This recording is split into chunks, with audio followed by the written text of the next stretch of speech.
Jordan Peterson, you've said that men need to, quote, grow the hell up. Tell me why. Well, because there's nothing uglier than an old infant. There's nothing good about it. People who don't grow up don't find the sort of meaning in their life that sustains them through difficult times, and they are certain to encounter difficult times. And they're left bitter and resentful and without purpose and adrift and hostile and resentful and vengeful and arrogant and deceitful and of no use to themselves and of no use to anyone else, and no partner for a woman. And there's nothing in it that's good. So you say, I mean, that sounds pretty bad. You're saying It's there's a bad. crisis of masculinity. I mean, what do you do about it?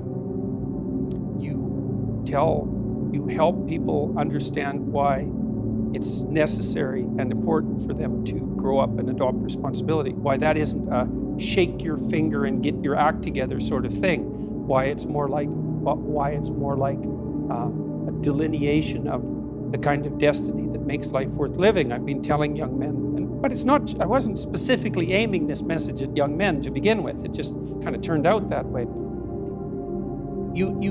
What I've been telling young men is that there's an actual reason why they need to grow up, which is that they have something to offer. You know, that people have within them this capacity to set the world straight, and that's necessary to manifest in the world, and that also doing so is where you find the meaning that sustains you in life. What's in it for the women, though? Well, what sort of partner do you want? Do you want an overgrown child?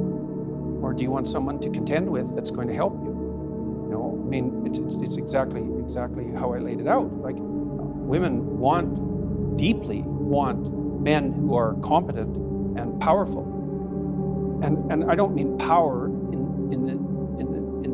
in that they can exert tyrannical control over others. That's not power. That's just corruption. Power is competence. And why in the world would you not want a competent partner? Well, I know why, actually. You can't dominate a competent power. There's intense pleasure in momentary domination. That's why people do it all the time. But it's no formula for a successful long-term relationship. That's reciprocal, right? Any long-term relationship is reciprocal, virtually by definition.